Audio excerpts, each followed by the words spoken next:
Okay, so I'm here today by the mighty Murray River. This is one of my favourite spots. We've had recent flooding in the area, so the area that I'm at is still getting cleaned up from the floods. I really love coming here because it makes me feel calm. So it's Therapy Thursday today. I've just had my second therapy session. And I've had a good week. I'm in a little bit sad mood. I've just had an argument with one of my good friends. We've been friends for a long time. I really value my friendship with this person. When we have a disagreement, it really has an impact on my mood. The disagreement was over something silly that in the scheme of things doesn't particularly matter. And I had to respectfully ask this person to not speak to me about it again. She's going through some stuff. And I've been there for her,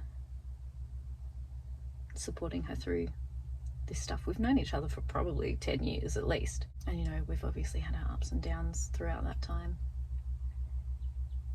In our individual lives as well as our friendship with each other. Don't want to lose my friendship with her over something so trivial. But I still want to be there for her, and you know, I still want to have her in my life because she's been there for me. Forgive me if I look a bit less than fresh. Just to recap, I'm feeling all right, more or less. Could be better, but definitely could be worse. I like my therapy lady. She's a very caring lady. And I just know that as time goes on, things are going to get better. Today's session was focused on anxiety, which is something that I definitely struggle with from time to time. My anxiety symptoms stem from PTSD, and my battery's going flat, so I'm probably not going to go too much into that. But just to touch on it, I experienced some childhood trauma that has then carried on into my adult life. I hadn't sought treatment because I wasn't aware that I needed treatment or that there was treatments that would be beneficial for me. Some nice fresh rain. I've had a mostly good week. I'm feeling sad about my argument with my friend because she's had a big impact on my life over the years. I just had to respectfully stop engaging.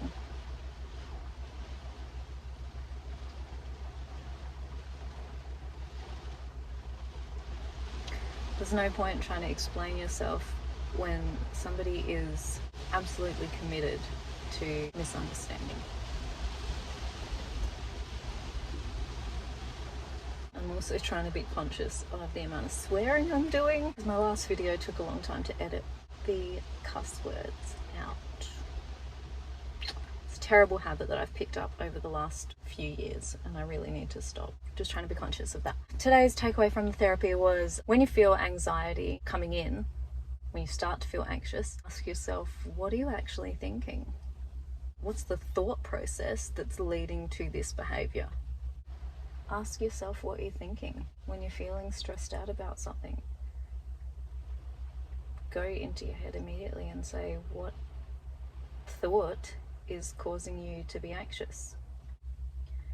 Are you thinking about an assessment that you have due and it's causing you to be anxious because you're unsure about it? You don't know if you've studied enough. You don't know if you're good enough. This week I've been sleeping a bit better. I've been eating more regularly. I've been trying to do some self-care. And I've been actively stamping out sources of stress. Prime example today, just disengage. The argument only goes in circles, just disengage. It's no longer a discussion, it's no longer a two-way street. This person believes this and I believe this, and it's like a block in the road. Like, it's no longer two-way communication. It's I stop there she stops there. That's it. Which is fine. Not everyone agrees on everything all of the time. It's bound to happen. It just sucks. I'm just trying to get a better understanding of my feelings. And my therapist is like, well, your feelings are there for a reason.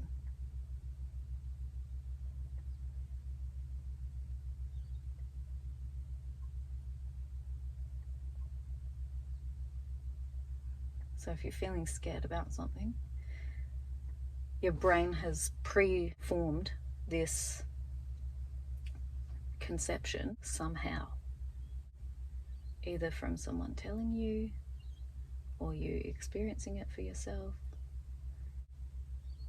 If I swim too far out in the river, it's scary to me because I'm not that great at swimming. I could drown. So it's understandably scary. And fear is just a feeling.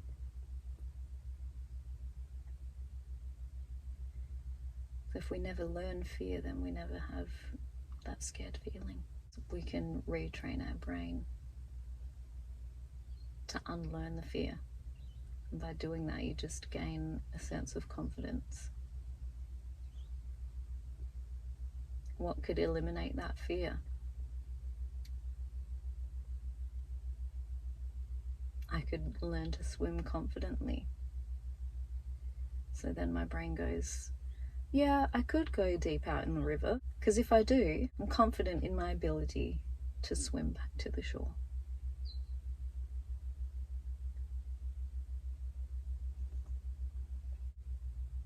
Just applying this to my situation today. The fear, am I going to upset my friend if I have a differing opinion on something than she does? So the fear actually lies not in being different to what she thinks, but the fear is upsetting her. Because I know she's already going through a lot, and I want to be someone who lifts her up rather than brings her down. She's got enough people in her life who are just bringing her down. And she deserves more than that.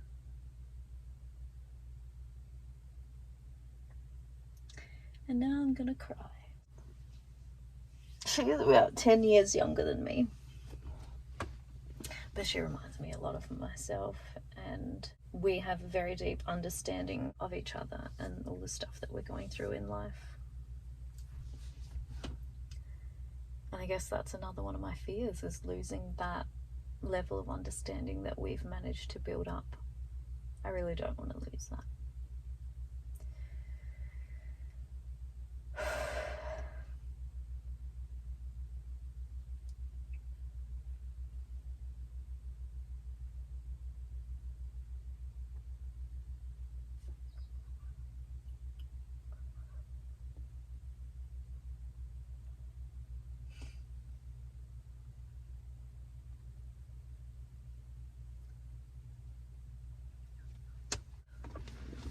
Yeah. Mascara. I've been given a good tool. It's called, I don't know what it's called, but it's like focused breathing, I guess. But you imagine a square, and that's how you breathe in a square. So 4 seconds, that's your breath, and you do that 4 cycles of the square. It's just to make sure you are intaking the oxygen. Because sometimes when we're experiencing symptoms of anxiety, we can breathe really shallow, and that can have like a knock-on effect that starts causing all the other symptoms. So it's something that I really need to be aware of. So definitely one of the tools that I'll be using is asking myself, what are you thinking? When you feel like you're about to experience a level of panic, what are you thinking about? What are the actual thoughts? Let's unpack them and understand them.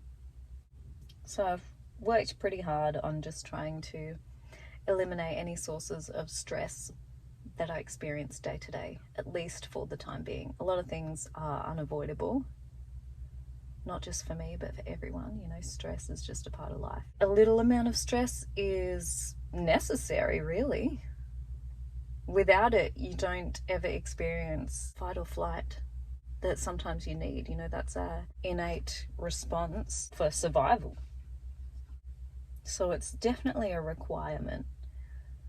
But I suppose it's about giving problems their proper weight. The level of stress that you experience from something doesn't always have to be as exaggerated as our minds like to make it. Oh no, I dropped my ice cream. Am I going to cry about it? Am I going to be stressed about it for the rest of my life? Or am I just going to go and get another ice cream? Oh no, I lost my limb. Kind of stress about that. Absolutely stressed about that, because you can use that stress as motivation to drive you to respond in a way that's going to help you.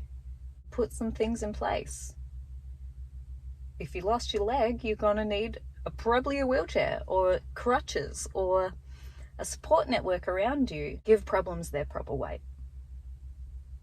And also understand what is driving, what thought process is driving the feeling and therefore driving the behavior.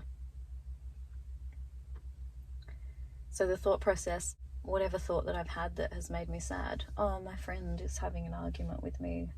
She disagrees with me. She doesn't like me. I might lose my friendship with her. Is that a realistic thought process? The feeling it gives me is sadness. But is it a realistic thought process that I'm going to lose a 10-year friendship over one argument? No. Give problems their proper weight. I chose to disengage. I didn't allow the thought process to affect me to the point where I allowed it to get out of hand. I ended up apologizing to her for making her upset and sort of went with the agree to disagree. I don't know if that's the right thing either, but that's what I chose. In a few weeks' time, I may deal with things differently, but that's how I dealt with it today.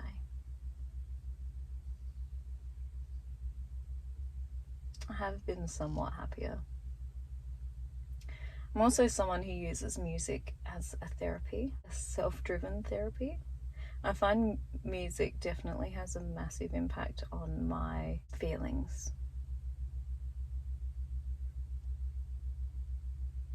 I feel a massive emotional response to almost every kind of music. So I guess sound in a way is somewhat of a trigger. I can't speak for everyone. But yeah, sad songs, I'd be here bawling my eyes out. Happy music, I'm on top of the world. Angry music, I often find myself turning it off because I don't like the feeling that it gives me. Powerful music, I can only listen to in short bouts because I almost get tired from it. Not as in I get tired of it, sick of it. I get tired as in I get like almost this weird ego boost, and then I need to turn it off after a while because I don't want to constantly be feeling like that. It's exhausting.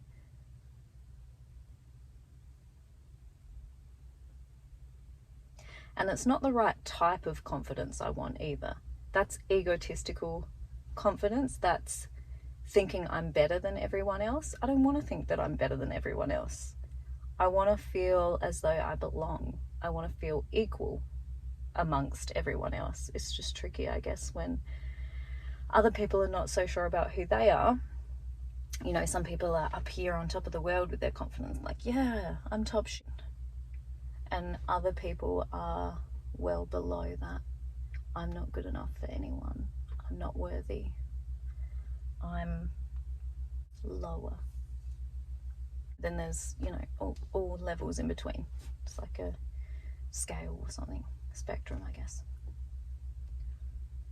I actually was talking to another good friend.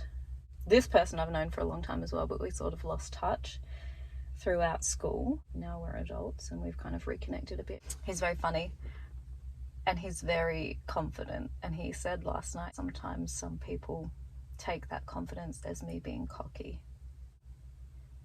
And I've definitely heard people refer to this person in that way, but I've honestly never felt that towards this person. I have absolute respect for their level of confidence, because them feeling confident with who they are in a person makes me then feel okay about being confident in who they are too. They know who they are, so that gives me a level of safety. They know who they are, and I'm good with that.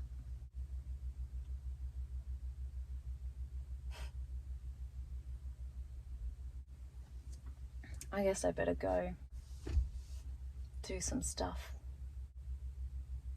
We'll leave it there until next week.